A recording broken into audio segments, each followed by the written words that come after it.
Assalamualaikum dan selamat sejahtera kembali semula ke dalam EA Story YouTube channel. So hari ni aku nak cerita dengan korang satu kisah mengenai jenama fashion yang korang tahu sangat-sangat budak-budak sekarang kan, BBNU asal kaya sikit lepas jual produk timbang kilo terus beli. Of course that product is Gucci bag. Di sebalik nama Gucci ini ada satu sejarah hitam yang kebanyakan orang tak tahu. Orang tahu dia hanya jenama yang mahal, berasal daripada Italy, tapi orang tak tahu sejarah di sebalik Gucci ini. So, let's go!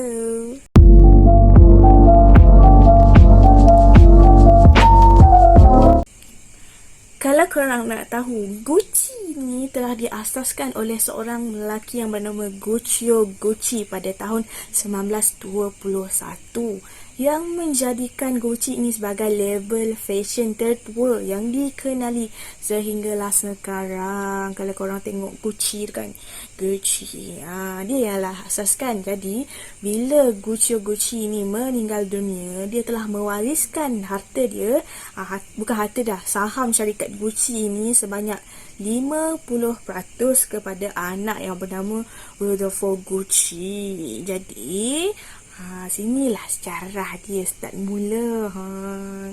Bila si Rodolfo Gucci ini meninggal dunia pada 1983, dia telah mewariskan saham syarikat yang bernilai 50% tersebut kepada anak dia yang bernama Maurizio Gucci. And it's all begins there. Jom kita dengar lagi. Maurizio Gucci ni, dia ni ada seorang isteri yang bernama Patrizia Reggiani. Diorang ni telah berkahwin ketika usia diorang 24 tahun, which is pada tahun 1972. Diorang kahwin. Bila diorang kahwin ni, diorang ni telah dikurniakan anak perempuan. Diorang anak perempuan yang bernama Alessandra Gucci and Allegra Gucci. Allegra, macam tu lah nama anak dia. Tak tahulah nama Itali ni. Dia tak ada Nur dengan Muhammad kan, macam Indonesia. It's okay. Lepas je bapak dia meninggal, Rodolfo tu meninggal lah, si Maurizio ni berusaha lah untuk naikkan nama company diorang ni, fashion, diorang punya fashion, company fashion diorang ni dengan keras. Tapi it's all, dia jadi macam pelik. Si Maurizio ni langsung tak nak ditolong. Terutama sekali bila isteri dia, itu Patrizia Reggiani ni, offer helps. Dia nak tolong, cakap, aku akan tolong kau untuk bangunkan syarikat. Tapi dia cakap, no, it's okay, I can do it myself. Why? And secara tiba-tiba pada suatu hari, Maurizio ni terus tinggalkan keluarga dia tanpa ada apa-apa sebab. Something fishy there. Something fishy. Bila isteri dia tahu, benda dia macam biasalah kan, cerita-cerita movie, dia pun upah orang. Patrizia Reggiani ni bukan orang biasa-biasa tau, bukan normal girl macam kita ni. Dia nak orang kaya. So money is not a problem lah. No money and problem. Cuma dia heran why suami dia tiba-tiba hilang pada suatu hari. Rupa-rupanya setelah disiasat, suami dia ni ada skandal. Ada skandal dengan perempuan yang bernama Paola Franchi. Ada skandal pula. Tak lama lepas tu dikabarkan, Patrizia Reggiani dapat perkabaran yang suami dia telah menjual segala saham syarikat dengan nilai 120 million pada masa tu, pada tahun 1993. And Gucci hanyalah nama pinjaman daripada keluarga tu, and tak ada history pun daripada keluarga tu lagi. Gucci tu dah diberikan kepada orang lain, dibeli oleh orang lain. Hanya orang tu guna nama Gucci tu sahaja. Tapi bukan family Gucci ni lagi yang pegang. Disebabkan oleh Patricia pula. Disebabkan oleh Maurizio ni. Dah lah orang nak tolong, tak nak. Lepas tu dah tak boleh nak buat apa, pergi jual saham syarikat. Pada selepas tahun 1993 tu, pada tahun 1994, Patricia dengan si Maurizio ni, diorang pun bercerai lah kan. Dia kecewa, laki dia ada skandal kat luar. Kalau I pun tak nak. Pada tahun 1995, sesuatu buruk telah menimpa Maurizio Gucci, di mana dia telah dibunuh dengan keadaan yang kejam dengan cara ditembak oleh seseorang pada jarak dekat pada tahun 1995. Maurizio ni mati serta-merta di tempat kejadian tanpa sempat kahwin dengan sender dia tu, si Paula Franchi. Macam tu lah. Tapi siapa yang bunuh dia? Siapa?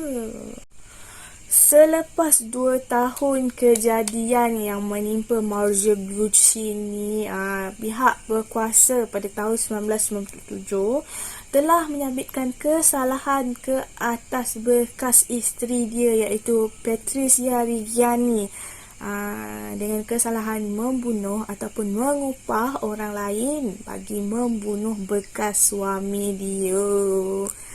Si Patricia ni telah mengupah pembunuh upahan sebanyak 4 orang. Bukan seorang, tapi 4. Kau bayangkan ya, 4. Dan telah dijatuhkan hukuman penjara selama 29 tahun. Dan orang yang menembak mati bekas suami dia telah dijatuhkan hukuman mati mandatory immediately. Don't wait. Selepas itu, apa yang terjadi dekat Patricia Reggiani ni? Yang maklumat lepas ni, kalau korang dengar mesti terkejut. Serius lah. Yes. Patricia Reggiani ni telah dibebaskan pada tahun 2016 atas alasan berkelakuan baik. 2016. Wow. 2016 tak lama lah dia dah keluar. Kan hukuman dia 29 tahun kan. Boleh ikutkan. Belum lagi keluar. Tunggu lagi. Dan jadi persoalan, adakah Patricia Reggiani masih hidup? Yes, Patricia Reggiani ni masih hidup dekat Milan. Dan dia sekarang menjadi salah seorang penasihat dekat satu syarikat barangan kemas yang popular dekat Milan, iaitu Bozart. Dekat situ ada dia. Kalau nak jumpa dia ada kat situ. Dalam salah satu temu bual yang telah diadakan dengan Patricia ni, dia katalah, so dia masih ada dekat Gucci. Dia nak sangat balik kerja dekat Gucci ni, walaupun Gucci tu bukan family bekas mertua dia yang punya, tapi she is happy to help untuk ada kat situ balik. Dan paling best kan, ada satu interview, seorang wartawan ni bagi tahulah, dia jumpa si Patricia Reggiani ni dekat tempat dia bekerja kan, Bozart tu kan. Dia tanya, Patricia Patricia, kenapa tak engkau je yang tembak suami kau tu? Kau tak jawab apa? Dia cakap ni, mata aku ni dah tak, apa dia cakap, dah tak tajam lagi lah. So aku tak nak termis lah bila aku tembak dia. Baik aku suruh orang lain tembak dia. Wow, jawapan dia tacot. Jadi kalau korang nak tahu lebih lanjut mengenai sejarah Gucci ni, korang boleh tengok filem House of Gucci yang telah dikeluarkan, yang dah main dekat Pawagam pada 24 November hari tu, yang dilakukan oleh Lady Gaga sebagai watak Patricia Reggiani. Korang kena tengok tau, best gila cerita dia. So dalam tu semua maklumat ada. Yes, korang boleh tengok. Jangan lupa tengok. Tak rugi kalau korang tengok. Okeylah, itu sahaja untuk hari ini. Kalau korang suka video ni, jangan lupa like, share and subscribe. Sampai jumpa lagi. Bye.